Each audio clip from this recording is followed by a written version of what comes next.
We are back today for another episode of Pack Attack. And guys, today is the beginning of the end. It's the start of the final stretch for Pack Attack here on MLB The Show 24. I mentioned it a while ago now, like a month and a half ago, that once Season 3 ends, I'm calling it quits for Pack Attack this year. And even though my consistency on this series hasn't been where I'd like it to be lately, and we're getting a little bit of a later start than I wanted to on this last ranked season, we still have plenty of time to make a legitimate push and see if we can make it to World Series, giving ourselves one last chance this year. But also, I feel like I want to let you guys know what my plan is, especially to make up for the later start in this ranked season. We're not going to do it today because there's already a lot of other stuff to take care of today, but next episode, we're going to do another 2-game episode. And I don't know, I want to get back on the track of uploading a new episode of Pack Attack every other day until Pack Attack week in the final push. But I think until then, every other episode, I'm gonna play 2 games in one episode. And then once we get to the last week, once we get to Pack Attack week, we're going all out. I'm gonna do what I can to at least give myself a chance. We gotta play in a World Series game at least. But anyway, we gotta get going with today's episode. And the only way to do that is to go back to last episode and check in, see that we're at 22 likes, which since last episode was still part of Pack Attack week, every like was worth 150 stubs towards today's game. So that's an automatic 3,300 stubs that are going towards our packs after today's game. And also, this is the big part. You guys that watched last episode would know just how many packs we opened. So there was a lot of things to sell, a lot of stubs to get added to the bank, and that's exactly what happened. Because we added another 122,728 stubs to the bank just from what we sold, and then another 20,189 on top of that because of the interest rate. So our stub bank gets all the way up to 191,285 stubs for today. And if you remember back to last episode, it was a while ago by now, but in that episode I was talking about how the next day there was going to be a flash sale in the shop. I was on top of it. It wasn't quite as good. There wasn't like a ton of crazy stuff we could end up with, but just since we had so many stubs in the bank, I decided to spend them. So I only bought one of each, but we got a vault pack that was only 20k from the sale. We got a season 3 awards pack that was only 15k from the sale. And then the last sale of the flash sale was an extreme pack, and I decided to buy one. And I know earlier when there was that one extreme pack in the shop, I didn't open it, and that was because I said one of our rules was that we can't buy packs that were just unsellable items. But then I thought back to way back in season 1, one of the main packs that I was buying towards the end of that season was the season awards choice packs, where you could pick, I think it was like whatever season award you wanted to, and those were all unsellable. But I didn't have a problem doing that, so I don't know if I just forgot about the rule or if there was some reason that I disregarded the rule. But whatever the reason was, I figured I was already doing that earlier this year, so I'm just gonna do it again. So I bought the extreme pack for 30k in the flash sale, and I'm gonna open it. So if you're doing the math along with me at home, that's 65,000 stubs we spent in the flash sale. So that still leaves us with about 125k left over. So I'm just gonna go all out today for the start of this final ranked season. I'm gonna spin the wheel 2 more times, and we could be going into today's episode with an insane amount of upgrades. So admittedly, there's not a whole lot left on the wheel. We've already knocked out 4 of the 6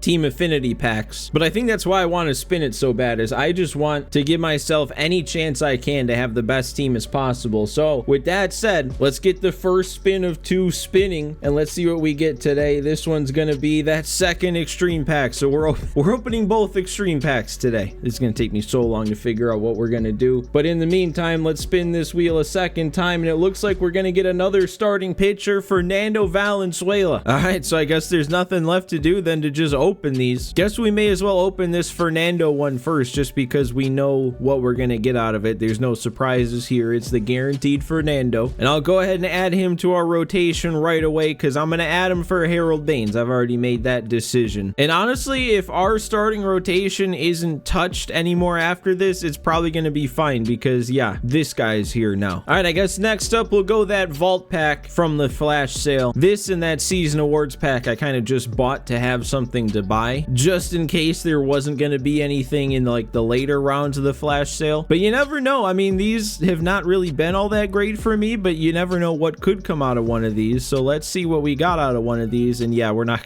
going to get anything. And then yeah, kind of same thing with the season awards pack. In season 3, for whatever reason, in sets 5 and 6 of season awards, they didn't come out with a pack. So this only goes up to drop 4, and I'm just going to take that one because there's a nice 99 Tommy Edman out of the rare round. I doubt we get him, but you never know. Maybe we get lucky. Let's see if we're lucky. We're not lucky. That's a red. I don't think any of the red guys are going to be upgrades to the team. Yeah, we got plenty of catchers already. Although this guy is a Rocky and we have a Rockies boost, so actually I might want to keep him around on the bench because I do think after we get through these 2 extreme packs, we're probably not going to have a Steven Kwan boost anymore. So I'm not going to need like Cutter Crawford and Mondesi on the bench. So I definitely could keep around that Hunter Goodman just to fill up a Rockies spot on the bench, maybe get that boost even higher. So all right, it's time then. Let's get these extreme packs opened. I did actually open one of these on my main account, so I know how they work. At first, I thought it was just going to be you get to pick whoever you want from this selection of players, but actually it gives you 2 rounds of 2 cards that you get to choose one of the 2. So it's not guaranteed that I get exactly who I want, but the good thing is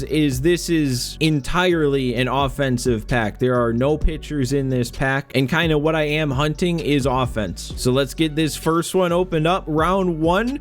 Perfect. Soriano or Sosa. And I'm going Soriano, man. This might be the one that I wanted maybe the most out of this pack. With how our team's set up right now, as far as I'm concerned, we've got 2 infield spots open. So one of them just got filled. Oh, and the second round's immediately. And man, are we going to fill that second one with this Vientos? I mean, Jim Rice looks nice, but is he really center fielder material? Because center field is kind of what I'm looking for. Vientos can play third, and I know third's going to be open. I also, though, I kind of forgot that I wasn't really liking Dante Bichette recently. So I know Bichette's a Rocky, and I don't necessarily want to get rid of him, but I could move him to the bench to keep his boost, but take Jim Rice so that we have that fill-in left fielder, and it looks like he should be pretty good in left. I mean, his speed's a little slower than I think you want out of an outfielder, but solid fielding with a good arm. He's got a great bat. I kind of think I want to do this. I'm going to go Jim Rice. All right, then we get 1 more of these, 2 more 99s. Who's it going to be? Well, and I guess we do get Tommy Edman after all, because we already took Soriano. So that means Edman's got to be the pick, and this is a great pick for center field. 99 fielding in center. You know I love that.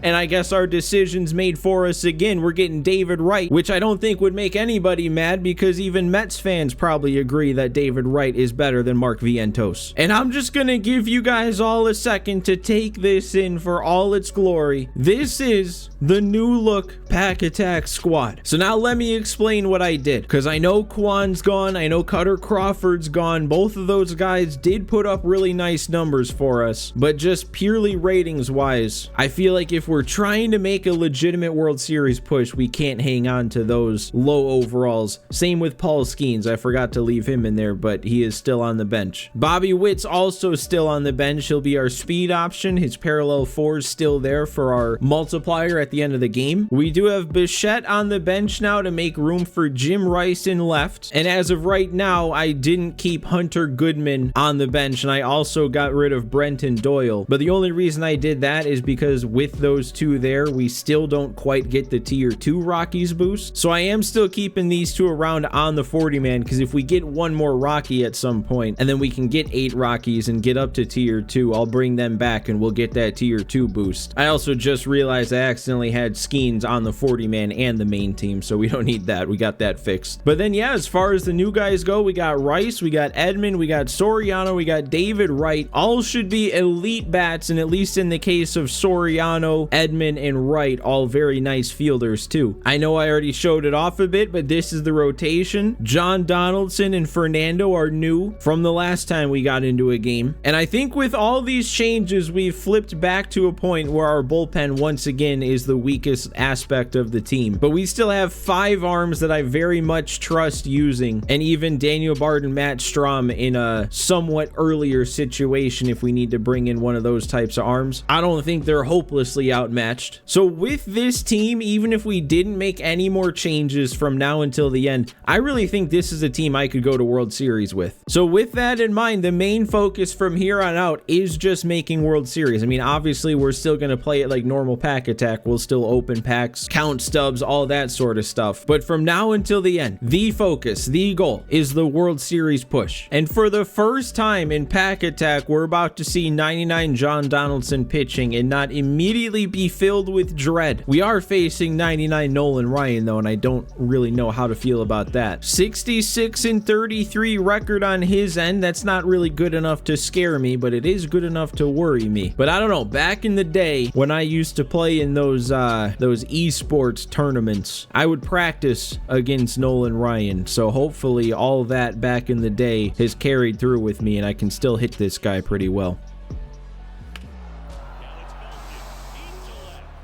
That just makes me so happy. That makes me so happy that our new player, we're going deep immediately. This is gonna be a good run, guys. This is gonna be a really good run to the end of the year. I can feel it. Oh, and Edmund with a good swing. That one's not gonna get down though, but I think I'm seeing Nolan Ryan. Oh my God, and there's another good swing, but okay, come on now, 2 in a row. 2 good swings in a row being outs. That's gonna start getting on my nerves. Oh, and that was supposed to be a check swing. So I guess kind of a frustrating inning after the home run in hindsight, but I'll take my 1-0 lead. And you know what? I should feel extremely confident in my 1-0 lead because I have John Donaldson. We already won the game. I just got to remember what people seem to do against me that makes them so tough to hit. It's a lot of fork balls on 2 strike counts. I remember that, and seems to be what I do.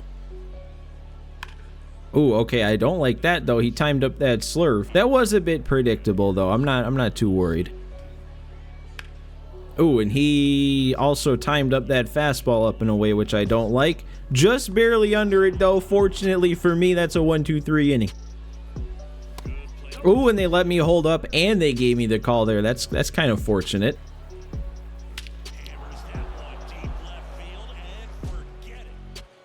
Okay.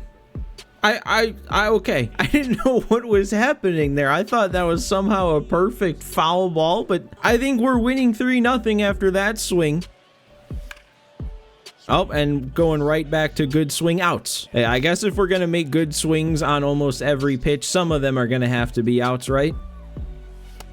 Oh, okay. That's a good spot. If he's going to start hitting spots like that, I might have some trouble.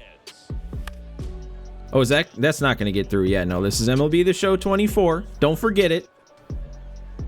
Oh my God, and what are we even swinging at? He was early on 2 straight outlier sliders and then still didn't even adjust. Okay, we should get under that with Yelich. He was starting to be more patient, be a little bit more behind things, wait a little bit more, so that's when you capitalize with the heat. I think he's going to hit that one right to Palmeiro. Another great inning from Donaldson. There's no way he left, right? Did he really leave? Is he really out of here? Oh my God, he is. Look at what these new guys can do. And that's going to get us off to an immediate start of a 729 rating. Yelich is going to get up to parallel 1. And we get all of our season rewards for getting up to the point we are in the season, or I guess starting at 700 and then not immediately losing. So we should get all the way up through the division series reward. Look at all that. And usually this would be a case where we do play a second game since that quit happened so early. But I think just because there's been so much that's gone on in this episode, I've already been recording for like a normal length episode. So I think just because of all that, we're going to go ahead and keep that as the 1 game for today. Also keeping in mind the fact that I said next episode, no matter what, is a 2-game episode. So I guess if that's the case, let's add everything up. Our hitting from that little game is going to get us 3,600 stubs. The pitching is going to add on another 3,100. And then we fill the stat sheet in the bonus category for another 8,529 stubs. That puts us now up on a 2-game winning streak. And even with all the changes, we still have 5 parallel 1s, 3 2s, 1 3, and 2 4s. stubs. That gives us a multiplier of times 1.21, and we get a final stub count today of 18,427. So that does put us just short of being able to spin a post-game wheel, but honestly, part of me is almost glad. I kind of want to give this new team a chance to breathe for a little bit. And there's no more headliners in the shop right now, so I just had to buy as many show packs as we could get. So that means a 10-pack bundle and then 2 more packs on top of it. So we'll go ahead and get these opened. And I also forgot to mention something near the beginning, but actually this is probably the perfect time to talk about it, because another thing I want to do is on my own time, I want to make some program progress on this account, like in the extreme program and stuff. There's a lot of packs out there, and again, with this being the final season, the final push and all that sort of stuff, I feel like if I can give myself the chance to earn some more packs that would help out this team, I should do that. So I'm probably going to spend a lot of time playing through the extreme program now for a second time, because I already did that on my main account, but then also cleaning up a lot of the other programs that are out there. I'm even thinking if I earn enough players, maybe I could start getting like the season collection packs, and we could actually open up one of those for the team. But yeah, I don't know. I guess that's just to say that that's kind of what my plan is when it comes to packs we can actually open for this team from here on out. And I guess that was all the packs we had to open from that stack of 12, and we got a gold out of our silver topper. That doesn't happen often. So then that leaves us with all of our season rewards here, so let's rip into these. It's the silver from these first 2, just like it always is. The all-star reward's gonna be an extra show pack, so let's go ahead. Let's get this guy open too, and what do you know? Nothing but greatness. The pennant race reward is going to get us a random headliner, so we do get to open a headliner today. Pack 42 feels like it's always pack 42. It's always that Saberhagen, and I don't want him. Wild card reward's going to be a ballin' pack and a crayon bat. That's right, I say crayon. I'm not one of those crayon guys. Who says crayon? And then that leaves us with the division series reward, which this is actually a good one because this gets us another vault pack to open. But even if this one isn't so great like they all seem to be, we can at least sell the players from this one. And it's once again nothing.